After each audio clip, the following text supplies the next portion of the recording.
Get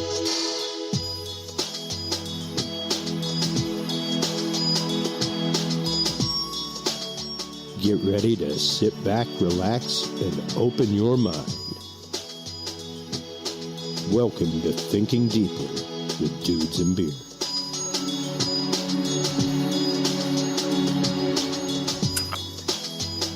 Well, hello everybody, and welcome to this edition of Thinking Deeply with Dudes and Beer. I am Chris Jordan, your host, live on the road here in Irving, Texas, right in the shadow of where I learned to think deeply. I would like to say my alma mater, but I never graduated college, so it's not technically my alma mater.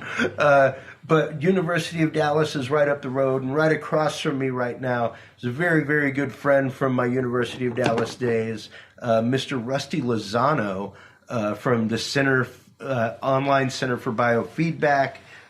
Give them the website there, Rusty. Tell them where they can go to find everything. It's w.onlinebiofeedback.com. And you know what, man? You are alma mater. I mean, it doesn't matter. You know, hey, degree or they not, definitely contact me for money. Yeah, but you know, you're in their system. But seriously, though, I mean, the way that we used to roll over at that school, being in the Rathskeller and the people and the friends, dude, your legacy. You're part of it. It was family, most definitely. It really was. That was one of those things that whenever I went to college, and it provided a different college experience, truly. Not just that, but the core curriculum. In and of itself, provided a totally different college experience. The fact that no matter what your major was, you had to take 12 hours of philosophy, 9 hours of theology. No, it was a 15-hour minimum. I mean, there was no cutting it. So this school didn't. Oh wow! Then it changed between the time I came in and when you came in. It must have, because you couldn't take anything less than 15 hours, and. You know, theology and philosophy was actually a requirement. Yeah. So if you were to go to a state school, you actually would end up having a double major, because actually major in what you're studying and a minor in theology or philosophy. Yeah. Because the amount of hours that you take. Yep. So. Yeah, and I mean it was some pretty intensive study. I think. I want to say the only American book, at least at the time that I remember, that we read was Moby Dick. Yeah. Call me Ishmael. Read the entire series. Tell me, there's Moby Dick, and then we moved on to the Dante's Inner Circle. Paradise Lost. I mean, there was a lot of classics. Yeah. And there was an expectation that you understand the literature and know what it's actually talking about. And you know, some of that language is just it's extreme. It's thick and it's hard. You know, I mean, I remember first semester was stuff like Iliad, Odyssey. Just straight up, and then just Edith Hamilton's mythology. Do you remember that? So let's go to the Iliad. I mean, they made you read the version that wasn't edited for American English. Yeah. It was English, but it was translated directly from the language, so it was backwards. So it was broken in parts. It was subject, object. I mean, that was completely reversed. You'd find those at the very end of the sentence. Yeah. So you had no idea what you were reading until like the sentence was over. Yeah. It's almost like the way Yoda spoke. Well, it was almost like Thomas Aquinas was required reading, and once you realized that there was a formula to reading Thomas Aquinas, that you technically read the middle, then the beginning, then the end. Right. You know, like that's how he wrote stuff. Then it made so much more sense. But if you just read it, it was like, what the from beginning to end. What did I just read? Lost. It's almost like you needed to be navigated through. Yeah. But that's what this place did. You know. Yeah. Let me tell you a little bit about like what I learned at UD. Go for it. I was never a divergent. What brought you to UD? My sister. Okay. My sister actually graduated from Irving, a high school in Irving, and then that was a local college. She could live at home, right? It wasn't like North Texas because we lived in Irving. Yeah. So they went to the closest college they could find, and Texas Wesleyan was one, but that was a law school in Dallas. Yep. And then the University of Dallas is just literally down the street, right across the street from the old Texas Stadium. Yeah. So the big sand pit now.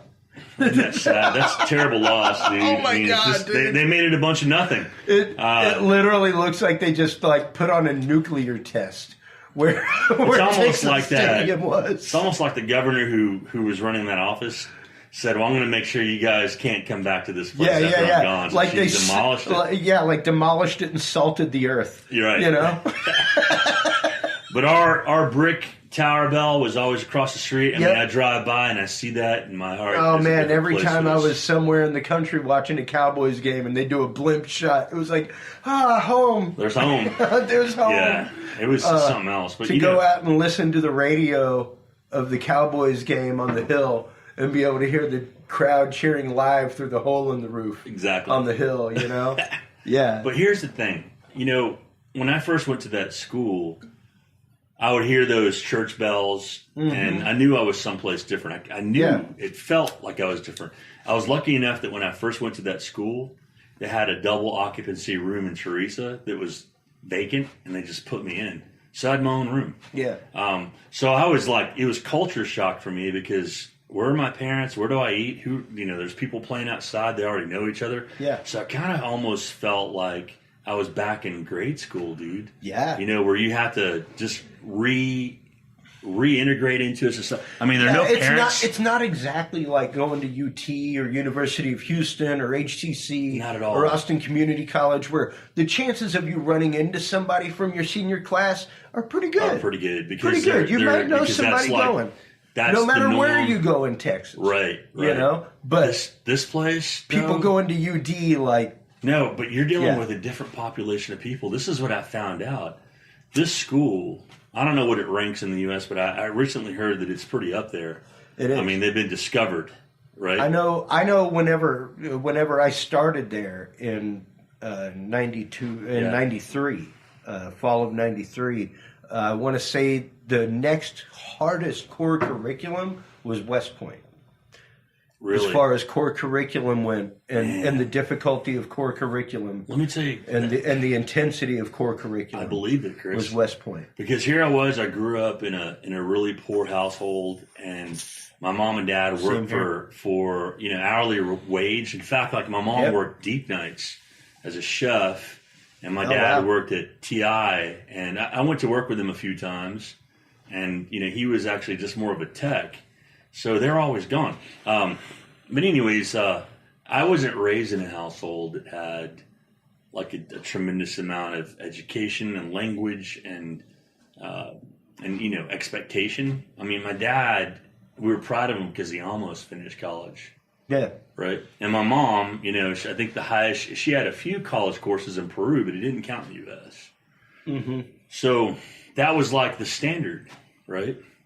Yeah. So here we are, and like we're in this household, and they're gone a lot, and with the work ethic, right? And so there wasn't a lot of supervision on like, okay, it's time to do your homework, and like make sure that you finish your tasks. You were almost like I make no bones about it. I was a latchkey kid. Yeah, and I tell you, and that the thing about it is like.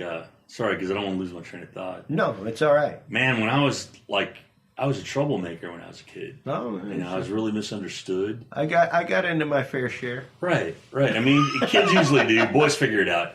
Yeah. But here's what happens, though. I mean, I'm there, and I don't have the right kind of education. I don't have parents that can oversee and make sure I'm doing my work.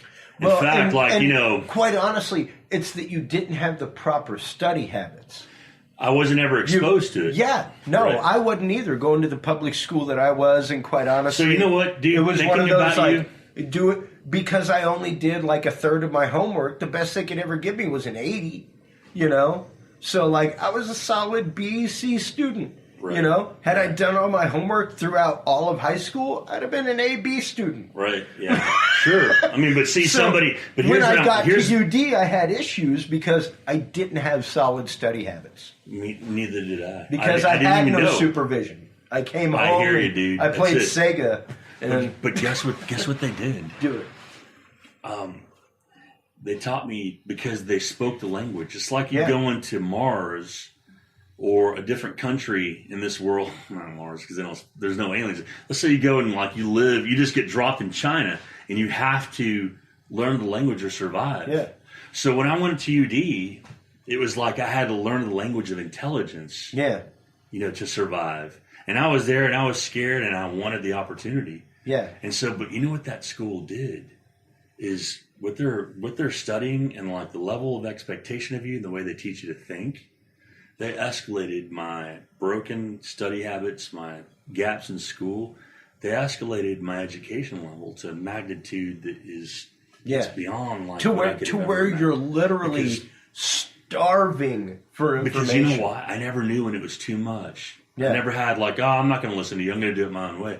I listened to them, dude. I did it how they said. So the expectation of things that I was learning escalated my abilities beyond anything that I could either fathom. I couldn't fathom it. I can't even think. I would never be able to think if I was back in that time. If you would have asked me, hey, what are you going to do with your future? Where are you going to be in 20 years? I would have not told you I would be anywhere close to this. Yeah, which we were just saying on the way up here to my hotel room. It's been 21 years since we've hung out and had a beer. Right. You've been on my show, I've been on your show on iHeartRadio, stuff like that. But for us to sit down and have this kind of conversation face to face over a drink, like we used to in the Rathskeller, it was a world unto itself.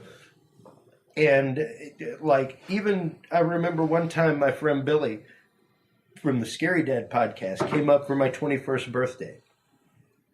And he'd always seen a different side of me because I was there. And whenever he came up, he was like, dude, you are a completely different person here. This is not like what you were like at home at all. And I'm like, nope, I'm Waldo here. I'm not Chris. My name ain't Chris, it's Waldo. That's what everybody knows me as. So, wow. It was literally a totally different person than what I grew up Where'd you grow up at? I grew up in the west side of Houston. Okay. And Texas, I was a Texas pretty native. Yeah, I was a pretty shy kid. I had and even to this day, have a very close, tight-knit circle of friends. All of 5 or 6 people. People like you, Julie, stuff like that. That I talk about deep things with, that I talk about business. Well, that's what. I trust with. Yeah, absolutely. Because I think that you have to have that trust, and then you have to have the confidence to take the information that they give you and adapt it with confidence in yourself, so that you put your own spin on it. Not just that, but I think it's the concept of discernment. I think it's the idea of it. That I think is a lot of what discerning what? Well, what they're teaching you to what you know? Well, and discerning the world around you to begin with. And I remember talking to Dr. Norris at one point, who taught theology. Absolutely. He was a great guy. I loved him so much. He was my theology teacher in Rome.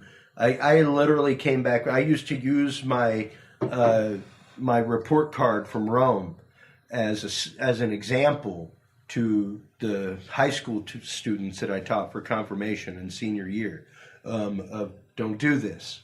I came back from Rome with, as far as I know, one of the lowest GPAs without being sent home. It was literally a blood alcohol content. It was a .08. I got a GPA for existing.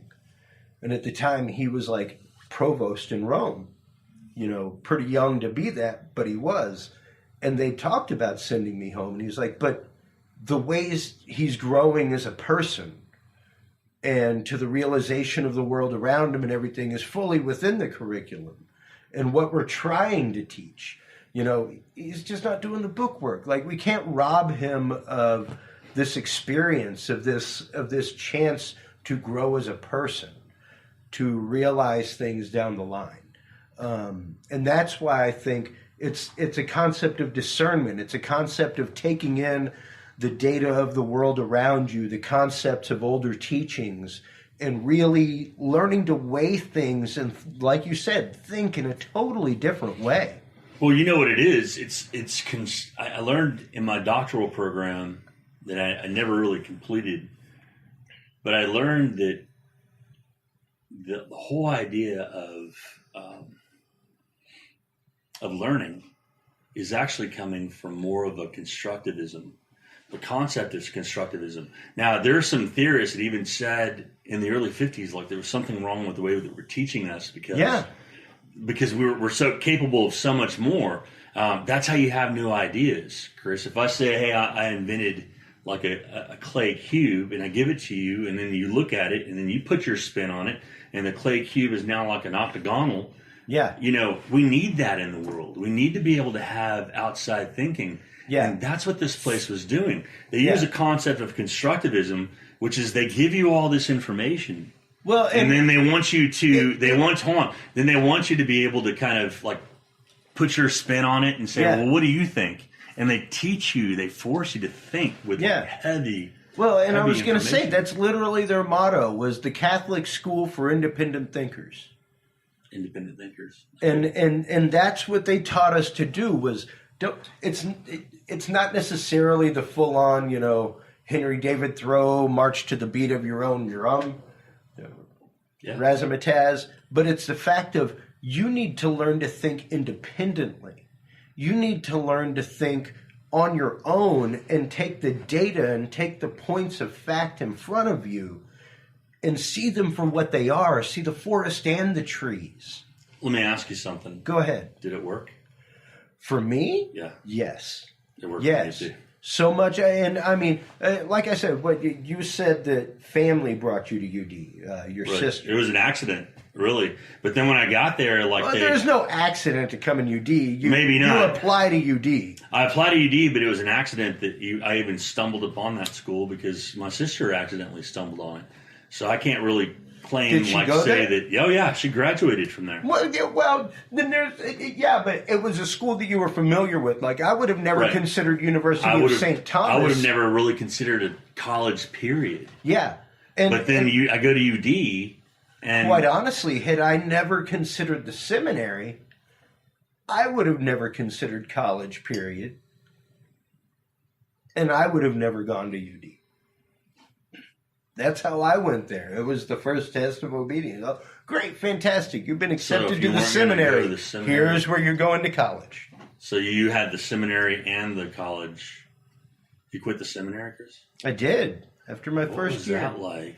It was, wow, why did you quit? Well, for many reasons. Number one was I'm going to say something here, folks. I liked reefer. No, I'm just playing. I did like reefer. And that was one thing. But aside from that, it was the fact of after a year, I had realized that I had been called to listen and to serve, most definitely. Just not in that capacity. That was the capacity that I knew. And I was willing to take that capacity. I was willing to give my life to that. Like, absolutely. I mean, I was a person of huge, deep faith and still am, but consider myself much more in the spiritual faith than the religious faith now at this point in my life. That knowing that there is a deity, but it wouldn't judge you for like who you are. Well, because the way that they're saying it is, you wouldn't fit. It's looking for gross actions here. You know, it's not looking for me having 3-4 beers a night. It's not looking for me. You know, those things are peccadas. Well, let me ask you something. To me, but God doesn't worry about. That's one thing, right? So you had a lifestyle. You had things that you had interest in. Sure. Okay, but then was there something else about the seminary that? At the time, it was because of, and this is some big exposition here, folks. I don't honestly talk about this with a lot of people. Well, so the fact that I'm even talking about it on a microphone right now is pretty amazing. But this isn't official at all. Yeah, it is. It's going out. I don't edit, bro. Well, no, I'm saying this isn't an official counseling Oh, session. no, I'm your absolutely friend. not. Yeah, exactly. But, I mean, not even typical conversations in Dudes and Beer have brought this topic about. There's no such and it was one of those, I felt called to serve. I felt called to my God. I felt the true presence of my God at the altar. And the examples of service that I knew through my years of service in the church were priests. And I'd considered it, and I'd been asked by numerous priests if I'd considered it. And I asked Father Ron Howard, or not Ron Howard, Father Howard Drobick, rather, what it would take to consider that. And he was like, "Are you serious?" And I was like, "Yeah, I'm really thinking about it. Like, I'm not really looking at anything for college, but this is something that I would really consider. Like I feel my God, I know my God personally, and I would like to explore this more." That school didn't have what you were looking for. It did. UD? It did. Oh, no, it did. But then it didn't. It did, but you discovered something about them. Well, the problem is, number one, I was 17. I turned 18 like a week after I was in the seminary, before college started. Yeah. And it was one of those, there's a whole process. It's very boot campish. If you really think about it, if you look at stuff, it's not necessarily like people in your face screaming at you, like Arlie Ermy in Full Metal Jacket. Right. But at the same time, it is a spiritual breakdown process. And one of the things that happened there was a lot of behind the scenes gossip and backbiting. And like one of the things that happened to me particularly, like I got in trouble for going to Rush and to Pink Floyd. And I was like, you can give me whatever punishment you want. Like, a week of nothing but going to school. I don't care. Like, that's probably the last time I will ever get to see Pink Floyd on a stage. So cool, and they had issues with things like that, of course, because they're a little bit defiant. And you're not really supposed to be defiant. So did you not finish because of them, or did you not finish for monetary reasons? No, there's no monetary reasons. I mean, quite honestly, if you go through the 9 years of study from undergrad to getting a collar, if you get a collar, 9 years, dude. It is. It's like, less time to be a doctor. That's 4. It's less time to be a doctor. That's 5, 6, 7. That's your master's level, and then if you have 4, diaconate after that. That's pretty much a doctor. Yeah. That's a doctorate.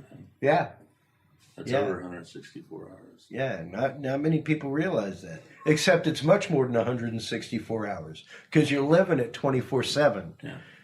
But it's not to say that the Catholic Church is what they're doing is bad. No, and that's and just what they were it. saying. It took years of wisdom in my right. at the time 18-year-old head who isn't friggin' defiant at 18 years old. In my 18-year-old head, it was like, oh, who are you to allow this to go on in the background? That's not what it's supposed to be about. Years later, being a youth minister, working in the church, being involved, like I was involved in the background as an altar server and on youth council at one point. But it wasn't until I served on parish council as a youth minister and served as a youth minister and taught youth and everything else that I came to realize the wisdom of what they did, where it was like, if you can't live across the hall from the person that's talking about you, or see them at daily mass in the morning, or see them at breakfast, lunch, and dinner, and morning prayer and evening prayer, what are you going to do when you're that person's superior and they're an employee at the church? Because guess what happens? Everybody talks about the priest at the church. Everybody. So if you can't deal with that from your friend who lives across the hall from you, how are you going to deal with it when they're your subordinate? And it is literally a breakdown emotionally and spiritually, and a losing of ego, and understanding the fact that, like, yeah, man, people are going to talk about you. Like, you can't take that. You can't let that, like, haze what you're supposed to be doing. You know, and it took me years to understand that wisdom in the process, and in the process of psychological screening that it takes to even be a seminary. It's intense.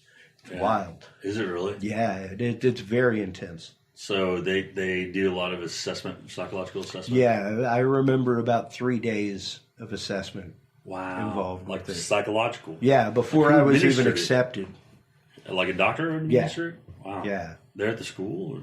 No, it was at the diocese. Well, you know what that means, man, is that it kind of it's a testament to how strict they are. Yeah. I mean, even with undergrad students. I had 30. It's a testament, though. I had 30 in my freshman class, which was large. Expect you to follow up with what they're supposed to. Out of the 30 in my freshman class, I know one with a collar. Really? It's that hard, Chris? That's the turnaround, bro. That's the turnaround. And not a lot of people realize there was 2 people in my class that actually dropped seminary while I was there. Yeah. Yeah, and there are numerous at UD. But they weed them out because they're trying to find like somebody who epitomizes pure. You typically weed yourself out. Is that right? Oh yeah. No. Most people fully realize at some tier in the process that. I mean, I know people who went all the way to being diaconate.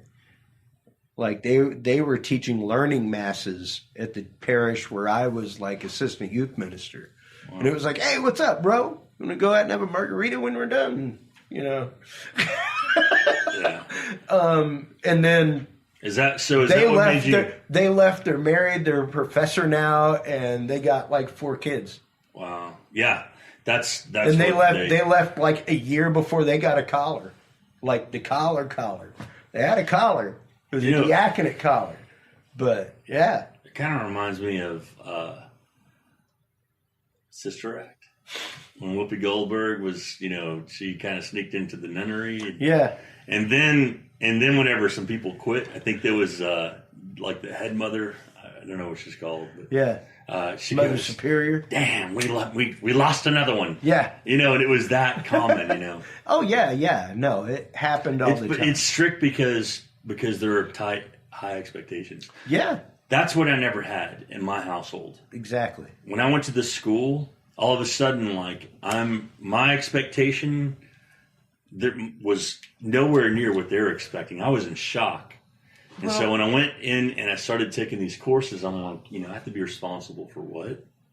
But you know what it was, dude? I mean, I wasn't necessarily that test smart because I had test anxiety. Sure. But I retained everything that I heard. Yep. I retained everything that I read. And even though I had test anxiety that wouldn't let me, perform the way I need to. And, I was still absorbing everything because I'm an example. I'm a statistic, honest with you.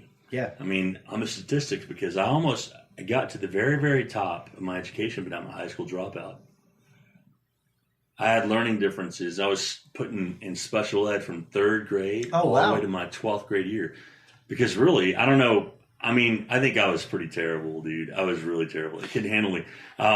But what also happened is that they, I don't want to cut you off. It's okay. But, because I'll lose my train of thought.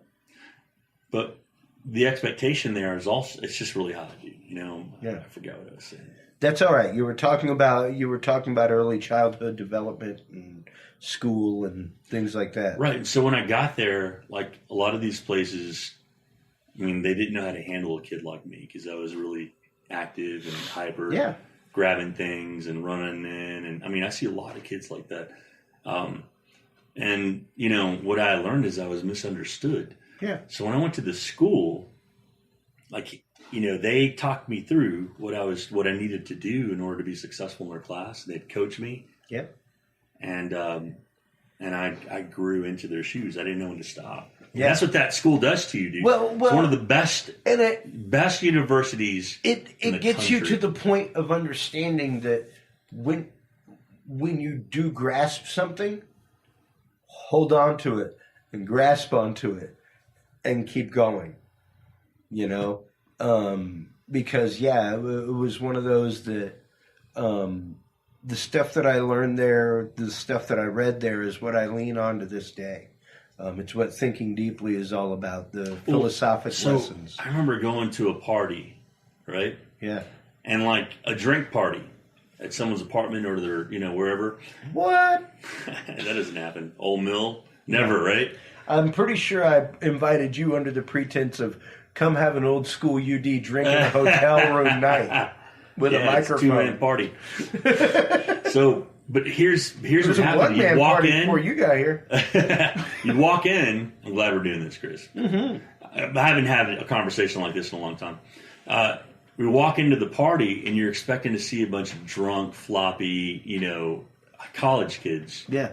And they're all like barfing and like being obnoxious. Yeah. But there wasn't anything like that, man. You'd go there and there are these dudes like sitting around in circles and they're talking about stuff. Yeah. Like the allegory of the ring. Yeah. And it would actually, and I'm like, they're drinking. You could tell like some of them had a few drinks and they were still able to keep their intellect on the conversation. Yeah. That would blew me away, man. I was like, what is this? What is this place? Talking Rene Descartes and Kierkegaard and, just crazy concepts, talking art in corners, other people talking about classic Greek drama. It was literally a hodgepodge of different personalities that shared a commonality. And you know what? And it goes on with this concept that we all heard the same material and in the lecture, but your spin on it is different than mine. Yeah. Now let me explain to you how mine is so different than yours. And then that's what we talk about all night. Yeah. That's the level of intellect. And critique each other's interpretation. You know why that happened, dude? Because they boosted self-esteem. They boosted confidence. They boosted your thought process and confidence to take a stab. Quite honestly, tell me what Rusty, you think, Rusty. And I want to know what you think, Rusty, on this topic right here, because this is exactly, number one, we were taught through reading the Federalist Papers and shit like that. That is exactly what the foundation of America was. It was people meeting in the public house and having ale at the Green Dragon in Boston and talking about politics, economics, religion, stuff like that, and the suppression of such things that led to the American Revolution. And that's quite honestly like the foundation of Dudes and Beer is why is it that we cannot sit back? I love Julie Connolly to death. And I'm so glad that Julie Connolly reconnected the two of us. Julie Connolly and I intrinsically on a few levels butt heads on some things. But we're willing to sit back, butt heads, talk about it, have a beer, and still say hi tomorrow. Still, laugh about your disagreement. Laugh about your disagreement and not take it personal. But keep it on the intellect side. Exactly. The intellectual is what we need to train. Be open to at least listening to somebody else's point of view. Right. The intellectual is what we need to train so that we can manage the emotional. The less training you have in your intellect, the more mammal-like you're going to be as a species, and because you're not refined. There are some dogs that know how to sit. There's some dogs that know how to catch a frisbee. And what is the difference between the two? It's interesting that you say that because, of course, coming from UD, you took the psychology courses, things like that, and that even thinking distinctly in brain between the reptilian brain and the monkey brain, the thinking brain and the instinctual brain, like the amygdala, things like that. There are some people that literally react from that part of their brain. That's just the only way they know how to react. They haven't been. That's it. That's just the only way they know how to react. Because if you were to take an infant and remove it from any sort of human interaction care, then wherever their level of skill set is, it's where it's set. You know? And so you look at the movie Tarzan. they brought him back, and like, he's a monkey man, right? Yeah. And then they refined him. Yeah. So, I just think that the whole idea of what we're capable of, it all depends on the level of education, the level of exposure to information that you're given at a younger age. Yeah. So that you can refine those skills. Yeah. And you can refine your ability to and I truly believe be more intellectual. Well, not just that, but as someone who's spent time working with children, not just junior high and high school, but teaching 4, 5, and 6-year-olds, even teaching adults, ages 4 to 40, I taught for many years. It's the fact of what you're exposed to, how you're taught, and from a young childhood. And that's one of the reasons why, like, I give Dalbus as much independent time as I can. I want him to explore things in his own way. And sure, I'll teach him ABCs, everything else. But to me, life is experiential. He needs to learn to express things in his own way. And I think, what you want to also do is is pay attention to the behavior. And when you see that they need nurturing, like they fall down and pretend like they hurt themselves, you can nurture that and go through the motions even if they're not really hurt. Yeah. Because there's still a lot of emotional development there. Yeah. And, Amy actually was just talking about that today, that Dalbus fell off the couch today. And I was like, how'd he do? Oh, no, is he okay? How'd he do? And she was like, he was okay. He just kind of looked around like, whoa. And she's like, I picked him up and held him. It was like, so that's what it's like to fall off the couch. And that's what it's like to and associate. Cared for him for a minute. Hurt associates to like being comforted. But it also wasn't an immediate hurt associates to pain. You know, it wasn't an immediate like. That's interesting, Chris. Because like, hey, guys, like they could have, but like, what am I feeling right here on my head? Absolutely. Wait, are my parents? Oh my God, my parents are concerned. Yeah, and then they start crying. But I mean, you think about it. Like a couch is a decent like for a 7-month-old to roll off a couch. That's a decent little height. Right. Oh yeah, for sure. It's a height that's own height. Granted, it's six inches under his height. He's a big boy. So it wasn't one of those like, you fell from a height greater than your own, so you might have sustained spinal injury. Don't move him. No. I mean, it happens. It wasn't that. It happens. Oh, yeah. Hey, babies bounce. That's what all the fat's for. And you don't want to keep them tied up. I mean, let them roll. And that's just it. It's the fact of life is experiential, and that's what I think UD taught us. I think that's what the Rome program was about. Was not only the fact that you read these stories from these places, but now you're going to go see these places, and you're going to see where these stories came from. And it gave us a different realm of understanding of where our place was. Like, I remember coming back to America and going, oh, wow, I could really kind of see why a lot of people really don't kind of like us. Like, we have not been around that long to be as hey, hi-ho as we are. You remember, hey, did you guys leave from Bari to go to Greece? Oh, I can't even remember. You took the barge, though, right? Yeah. Did they point out Ithaca? Yes. What did that do to you, man? That blew my mind. It blew my mind. Blew my mind. I sat and I stared at Ithaca, and I looked at the sand, and I looked at where the water met, and I was thinking about the stories, like, Achilles and what must have happened there and how everything kind of played out. Yeah. And so when I saw it, it brought everything to life. Yeah. I mean, and that's just it. It tied things together. Experiential learning. Whenever you went to Delphi and sat and had like philosophy class, at the Oracle of Delphi, stuff like that. Yeah. It was just like, what? Wait a minute. Wow. We just had history class in the Temple of Zeus. That's just crazy. Like, we just had mass in the catacombs.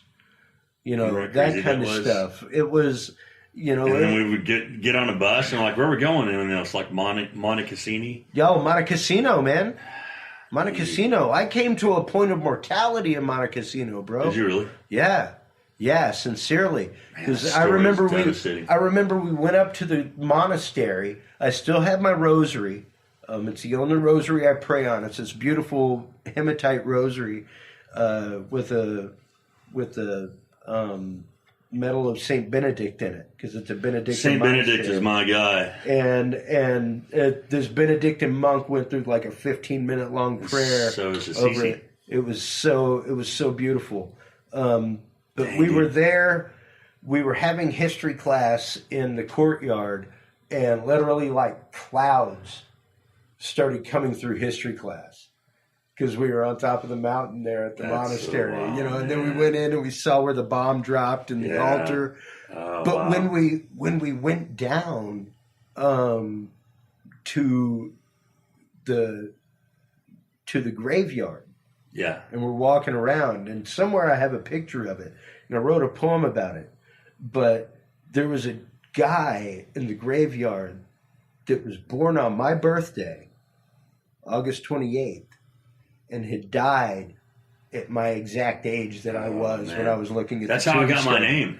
And it was like, whoa, like this That's- dude is like as old as I am, standing here looking at his grave, and Yeah. I was born on his birthday, like You were born on his death date or his birthday? his birthday, August Oh, wow. 28th. I was We were both- born. we were I was both born on August 28th. my grandma, who is like a really nice lady, our next door neighbor. Yeah. Her son was Stephen Russell, and I was born January 14th on the day of his death. Wow. No, his birthday. I'm sorry, our birthday. I'm Yeah. just saying. And isn't that wild, dude? Because Yeah. you think about that, and that's how I was. I mean, I was born on my mother's 25th birthday. wow. So it explains a lot of our headbutting, if you think about it astrologically.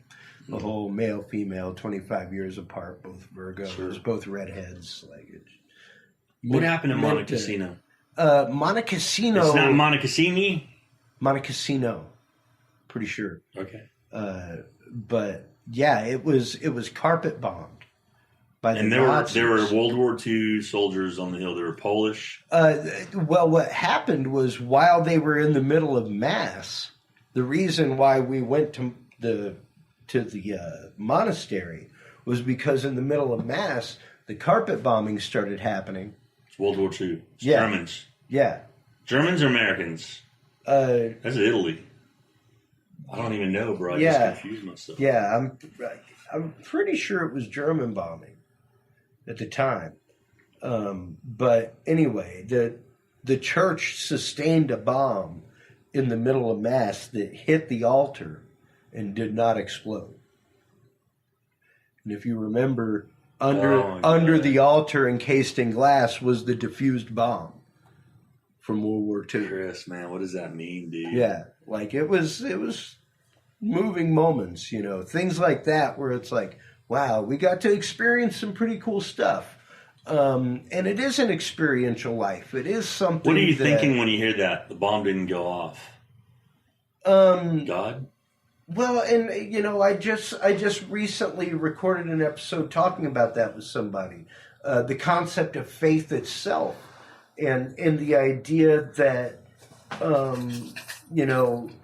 faith is an individual thing. Like, even though I was brought up Roman Catholic, my spirituality and my faith now is totally different than it was when I entered the seminary. Even when I left UD, even when I was assistant youth minister, like, my understanding of my connection with my God and the world around me and the universe is totally different. That's what you got. And it's a culmination of learning. That's it's a what you took culmination from your of seminary, experience. dude. Is Yeah. you needed to hear what you needed to hear. You Well, got what you needed. And it took me a long time. A lot of people, when they leave, are bitter for a while, because it's like you had the call and you feel like you either ignored the call or you weren't fully called and you feel shorted. There are a lot of emotions that go on with it. It's a lot of heavily charged emotion.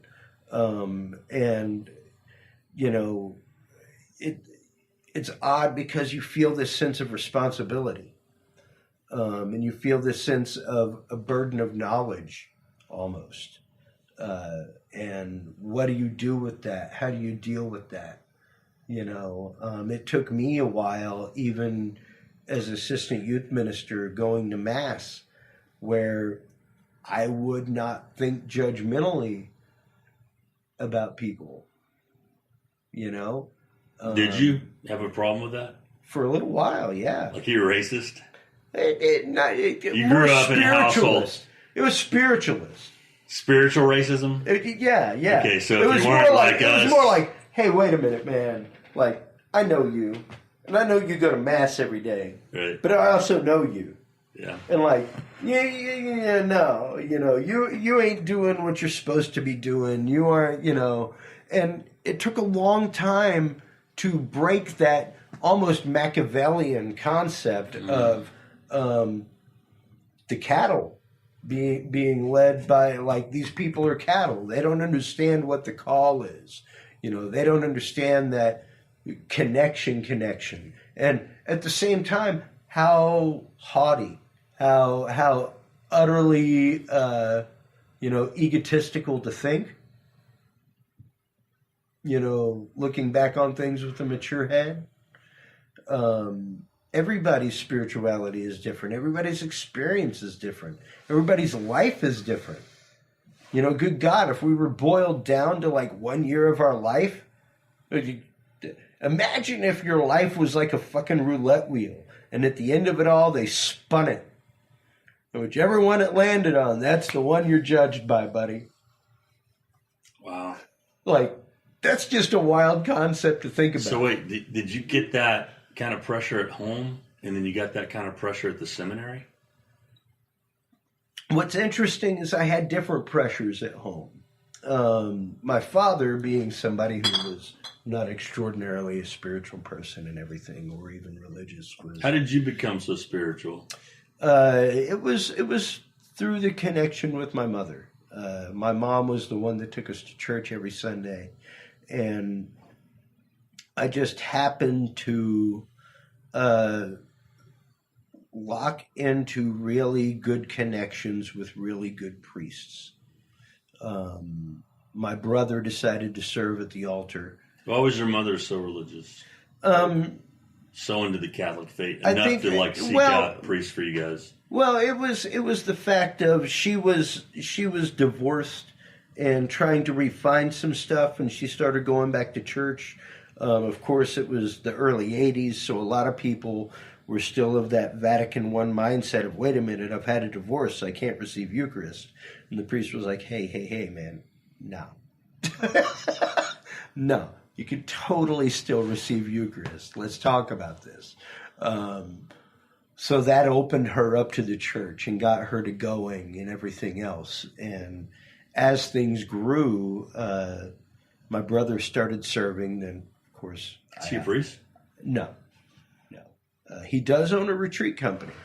Why did she get you guys so involved in the church? It was kind of one of those like, hey, time, treasure, talent for tithing. We didn't have a lot of treasure, but we had some time. We had some talent.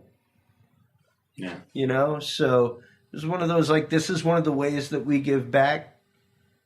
My grandfather, Dalbus, the namesake of my son, when I found out he was an altar server, that just sealed the deal. It was like, well, I need to be an altar server. I idolized my grandfather, and it got to where I loved altar serving, and I absolutely enjoyed it. And I got into understanding the Mass and the history of the Mass and the parts of it. And it was something that I enjoyed. It was some of the only history that I enjoyed. So, yeah. I took Mass very personally as I hit high school, as I was training altar servers and things like that. So when I entered the seminary, like I said, I didn't really consider a lot of choices for college. I wasn't like shopping colleges as a senior in high school. Yeah. But I'd considered the seminary. And it was something that I was like, Do you have regrets for not finishing? No, not now. No. Not now. You did?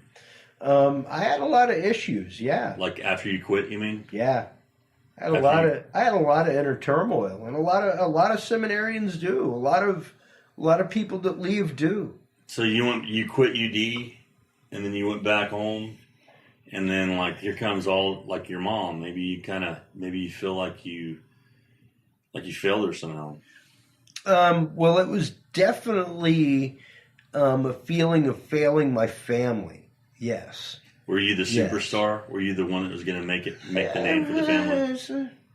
I didn't really feel that, but it was one of those like being an altar server as long as I was, being as involved as I was, being, you know. I thought you were going to be a man of God. They figured that was just going to be the route. Who's your family though at this point? Your mom? My mom, my grandmother, people like that. My grandmother reassured me. Yeah. My mom, every once in a while, would bring things up, and I would have to be. Hopes up. She would bring things up about issues that happened, and I'd be like, "I love you very much, but you were not there, and you have no idea. You will never have any idea." That's like somebody telling you that has never been to boot camp. I've never been to boot camp. I can't tell you what the hell Marine is. I've like, in a way, yes. Yeah. Absolutely. Like I said, it is a tearing down process where you come out a different person.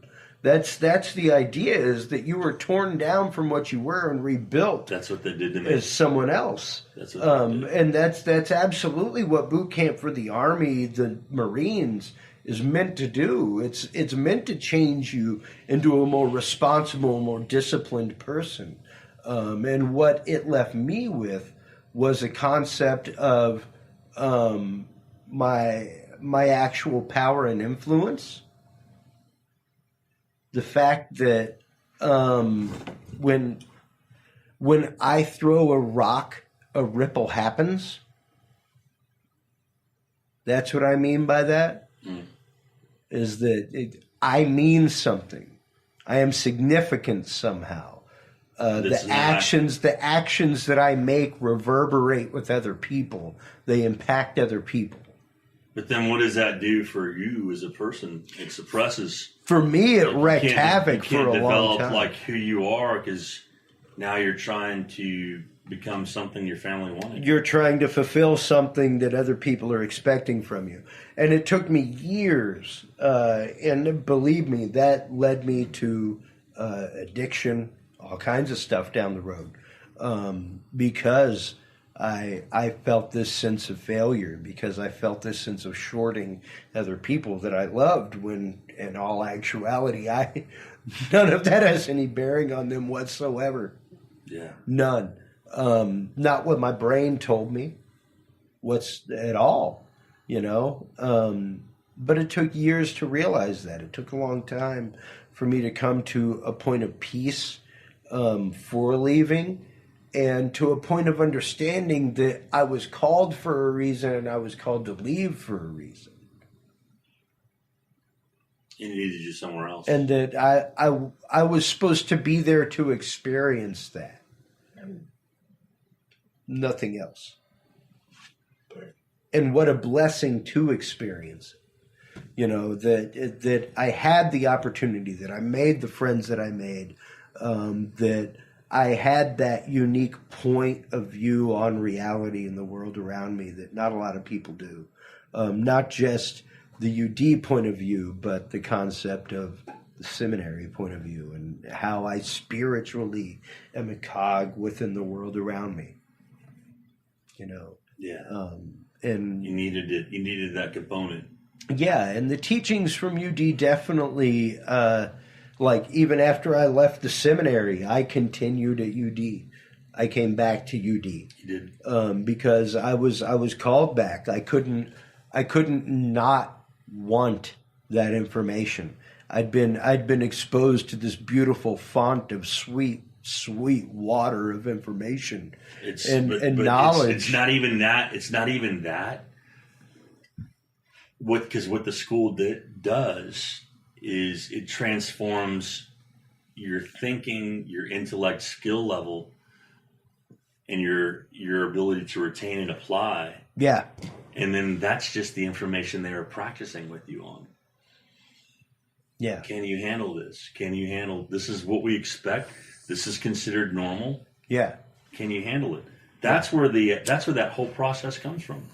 And those kids that go to school. I mean, they're essentially trying to use techniques to help them feel more calm and techniques to really, adjust and become like the person that they are. Well, and it's the fact of it's an actual education as opposed to going somewhere like UT or A&M where you're going to be in an English class with 120 people. You're in an English class with 35 people. That teacher knows your name. They know when you're there, when you're not. And it's the fact of through conversation, through teaching ethic and things like that, they really do learn what each student is about and what they can expect from each student, and you're graded as an individual, not as a class of regurgitative muscles, So if you're graded as an individual, then how important were those grades? Hugely. Because you're being graded on as an individual. So it's not like subjective, it's more objective. Yeah. So it's not like the teacher can see you develop into a new person. I consider it better and much more constructive because it's, how much have you developed as a person from the beginning of the class to the end of class? And the teacher would know just by seeing your demeanor and not necessarily... And your comprehension level. Absolutely. And everything else. Applicability, which exactly. is how can you take it and now explain it to exactly. me? And explain to me like you're talking to a 4-year-old. That kind of deal. And Yeah. And I mean, I know for a fact that I had teachers that graded me upon that. At really? UD. Who? I know for a fact. Well, just tell me in classes. Dr. Norris was one of them. Yeah. Where he understood that I saw things on a different level, but could explain these concepts, but not necessarily the way that I should have to explain them. Yeah, but explain it to me in the way. But I could still explain them. Yeah.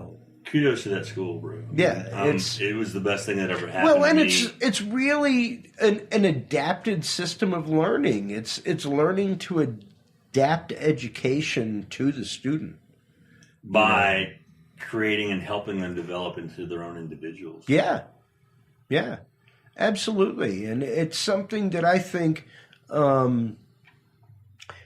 Montessori kind of ties into that a little bit. Somewhat the Montessori model, the idea of hands-on. Sure, we're all going to learn this year how to recognize colors, ABCs, stack like objects, organize things, and recognize some basic shapes. But you're going to understand that on a different level than him. Yeah. It doesn't mean that you don't both pass. And that doesn't mean that you don't both, you're both graded on what you're able to do in accordance to that. You know what I mean? Mm-hmm. And Man, something special, dude. Yeah, it definitely was. And it was a special world, and it bred special relationships and made us realize that these things were special. I mean, good God, here we are 21 years later. Yeah, we were joking. Joking around and having some drinks. But I remember every single one of those faces because I've had conversations with them. We've not like, hey, what's going on? But it's like, hey, what are your thoughts on the third tier of Dante's? Circle, Well, and what's funny is that I met my wife at UD. Amy, she's nice. We reconnected via Facebook years later, but at the time that you were at UD, she was dating my buddy at UD, all that kind of stuff. And even to this day, most of my close circle of friends come from University of Dallas. They come from those years. So many people form that bond in early college. in those years where we're learning to become our own individual, where we're learning to make our mark on the world. But it's our understanding of the world around us that takes us into the future. And I think that's the unique part that we got was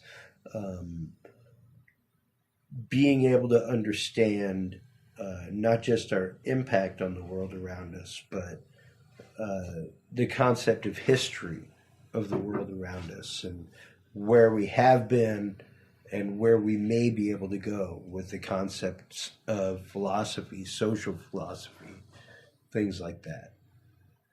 That's thinking independent. What are those three terms on the actual degree? Verita, diligenti, and then there's one more. Diligentis veritas? Yeah, truth, diligence, and there was a third one anyways. Yeah. But it's that whole concept of independent thinking. Yeah. I don't know. I don't have a degree at all. Shush your head, man. No, I'm serious. You've been exposed to all that, dude. I mean, you know it. Oh, no, I have. And don't get me wrong. Like, because of UD, I've tried to explain to people for years my library. Because there's a lot of technical manuals. Did you ever go back and actually buy your old college books? No, I never resold most of them. You never sold them? Oh, far out, dude. I did. I wish I would not have. Yeah, most of my books. The Divine Comedy. Most of my books, the books I resold were like biology. Crap. Dude, astronomy. I just want to go walk around. All my philosophy books. Yeah, I kept every one of them. Nice. Every one of them. All my psychology books I kept. Every one of them. Oh, I'm such a dummy, dude. Yeah. And they were just given 30 cents, $1. I mean, you're looking at $4. It was like... It made $4 seem like you were rich, dude. I got a pint. Because most of these are 30 and 70 cents. Yeah. So, but yeah, that kind of deal is really important. I love the way that they did that. I mean, honestly, that school is just... Yeah, it was a unique form of education and a unique concept on education. Have you heard you read some of the articles? America's Best Kept Secret? No, I've never seen those. And man, if you just look up UD, people are starting to discover the school. Yeah. And then they're flocking. It's going to get to a point where they have so many to choose from. They're going to. Well, it got to a point at one point where the Masters of Business program was as large as the undergraduate. Really? Yeah, Just they've about. Always had an amazing business. Yeah. Business program there. Yeah. That's been recognized for years and years and years. Really? Yeah. Their MBA program's been known for many, many years. But I mean, that's why, if you think about it, that's why they're flocking with international students. Yeah. No, that's where most of the international students came from. Yeah. Was the School of Business. It's amazing, isn't it? So, on that note, Rusty, what do you see yourself doing? I'm one of those people that really kind of puts myself out there and tries to manifest as many things as possible. What are your general hopes for yourself for the new year? What have you been considering working on personally? Well, I've actually written some documents there. They're in manuscript format for books. Oh, great. There's 3 of them that I've actually put together, and they're nice. I've been working on them for a while, but most of it I just kind of came up because it was just on the tip of my tongue. And what I'd like to do is actually finish those and publish them. Okay.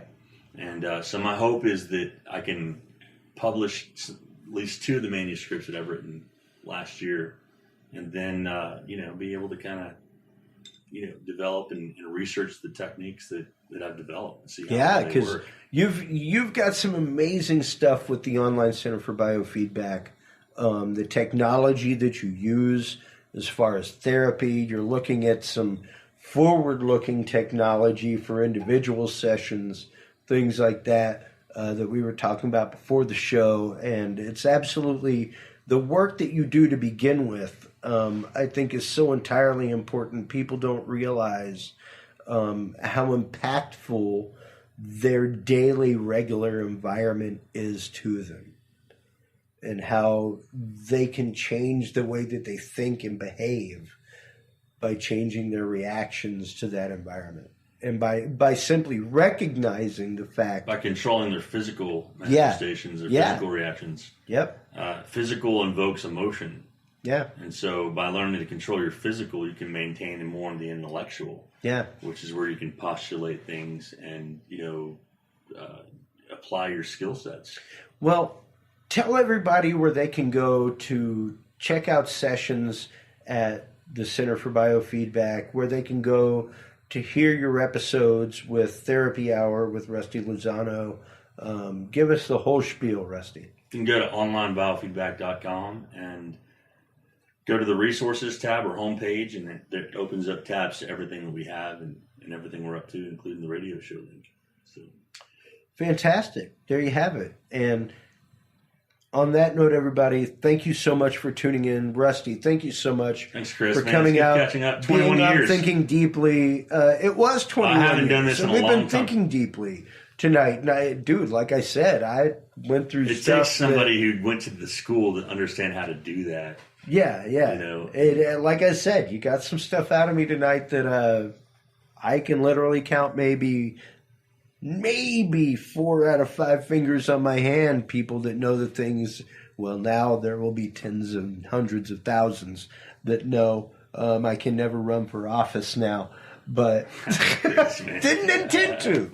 But it's just the person you are. Yeah, man. I mean, it's who you are. It's what. It's the amalgam of what I've become. Everybody has a story. Exactly. Everybody does. Yeah. So for somebody to think that they've lived something, that made mistakes and have failed, people, that doesn't define you. What you have to do is essentially pick yourself up, like my dad used to say, pick yourself up, dust yourself off, and keep going. Exactly.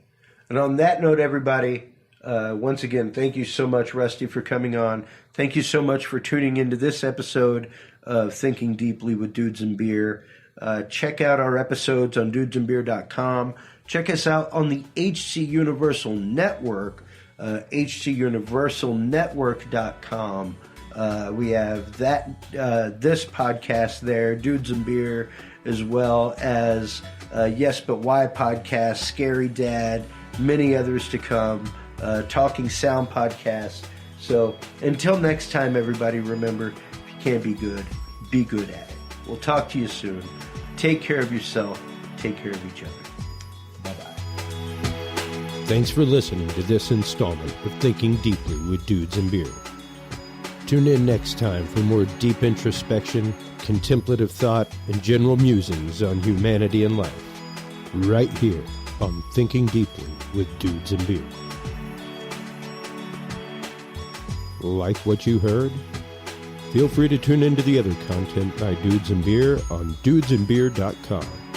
Our content is also available on the Spreaker market, as well as SoundCloud, iTunes, YouTube, Stitcher, and your favorite podcast app. Dudes and Beer is a proud member of the Revolution Digital Group family of podcasts. Thanks so much for tuning in, everybody. And until next time, drink responsibly.